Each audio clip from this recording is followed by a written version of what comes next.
Alright, so my 0 to 30 challenge for July is budgeting. Sorry, I'm out of breath. I just ran to, I'm at the pool, the gym.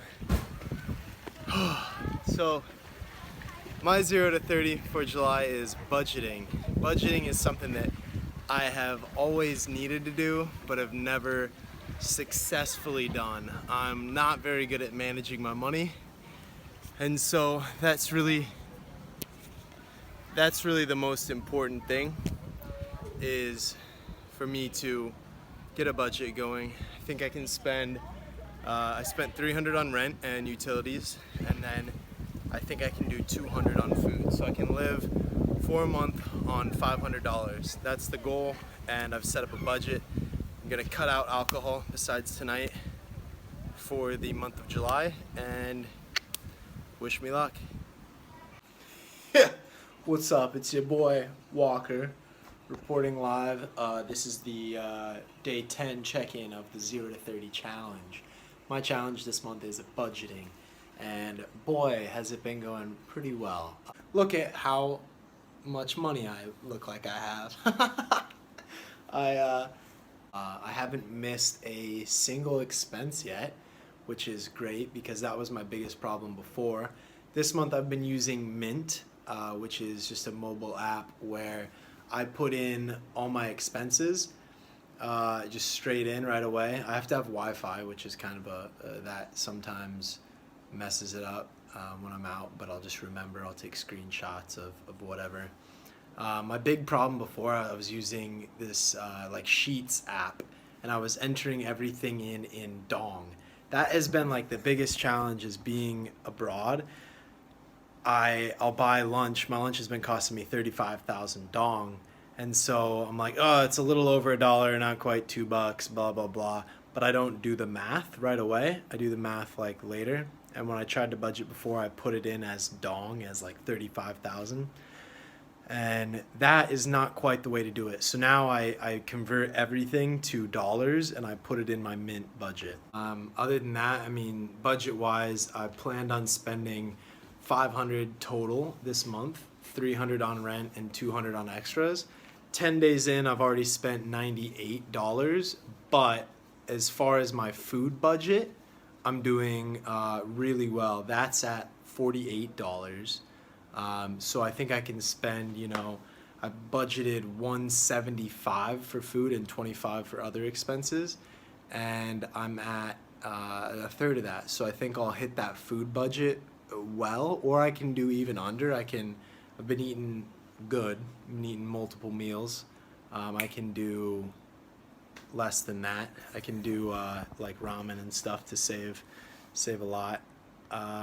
Yeah, but other than that, I spent money on these pants because I had some job interviews, but they fit really well. And I've just been not showering and wearing my suit, and it's been working out. So budgeting, let's go.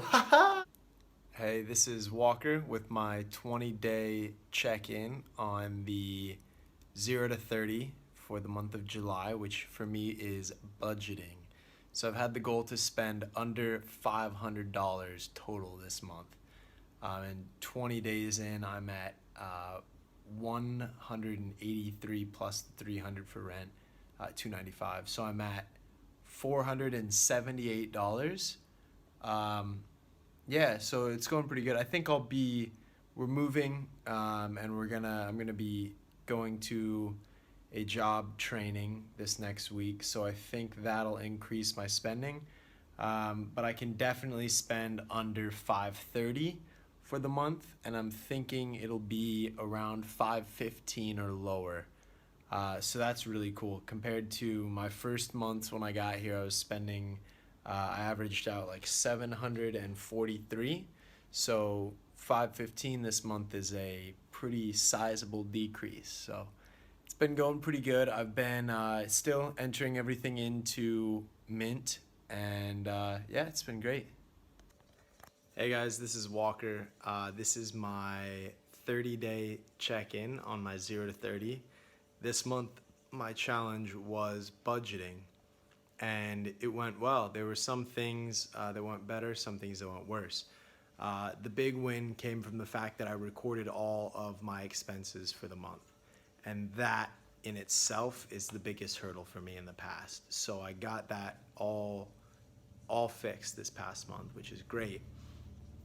What I did was I would just convert the dong into dollars and then put that directly into Mint, the app. So that got me thinking also in a mathematical way, because I would be converting 22,700 dong to $1, and I would get it down to, okay, 35,000 I know is $1.54.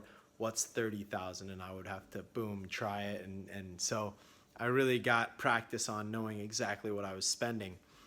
I went over my budget. I planned on having $500 in expenses for the month. I spent $879 last month, but that's because I got a job at the end of the month that required a lot of fees, from visa fees to the flight to Kuala Lumpur to renew my visa, a bunch of taxis to get to the places where I had interviews and trainings, and then just other fees for med checks, all these things that I needed to do to get my job. So that cost me about $300 in total. So if I had not gotten a job, my total expenses would have been about $587 for the month, which is more than even 3 weeks in, I was thinking, okay, maybe, 2.5 weeks in, the 20-day check-in, I was thinking maybe I'd go at 530. I ended up, there were 2 birthday parties that month that I went to. Andy's was one of them, and the other was our friend Kia. And for those, I ended up spending like $22 one day, $44 the other. So that really kind of took out, that was half of what I spent on food the entire month. So the alcohol is a big cost, which I've cut down on last month, and is not going to be a huge expenditure. This month, we're living in this place, which is cheaper than what we paid last month. This is about $250, whereas last month it came out to like $300. So we're living here. I found already some pretty cheap food options, which is great. That's been a priority of mine. So this month I think I'm gonna put it at $600 because I've got a job now, so I'm gonna be traveling around. And I say a job now, I've had an online teaching job before. This is a physical job. So I think there's gonna be more expenses in that. But I think I can definitely do under $600 this month. So maybe I'll do maybe a 40-day, 50-day, or 2-month follow-up. Yeah, but the biggest takeaways were convert the money. For me, that was the big one. Convert the money from dongs to dollars so you actually know. And then using Mint really, really helped me. I was putting my expenses right into the app, and it helps you create budgets easily, effectively, and check on those budgets. So I recommend that to anybody, and I'll show you a little bit about what Mint looks like here. So here is the Mint app for the iPhone, and what I like about this app is just how easy it is, and it has all the features that I need right here. So this is the home page. You can see your recent transactions up in the top right corner. You can press the plus button and add a transaction, add a budget. So then you just type in the transaction. We'll say $154 from a restaurant, and it gives you your location and everything. Boom. So this is the overview page. This is the pages that I use most often. You can see here you would have your accounts if I connected them, which I did not. You can see any bills coming up. You can see your budget. Total of your smaller budgets show up here.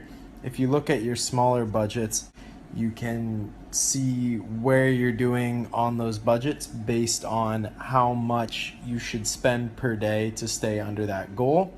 So there's a little marker that shows you where today is and how much you've spent, and they're easy to adjust the budgets and everything. And then you can see the cash flow, so how much you've spent, and if you click here on trends, you can see exactly how much you're spending in each category. You can see how your spending was month per month and how your net income was month per month. So that's very cool.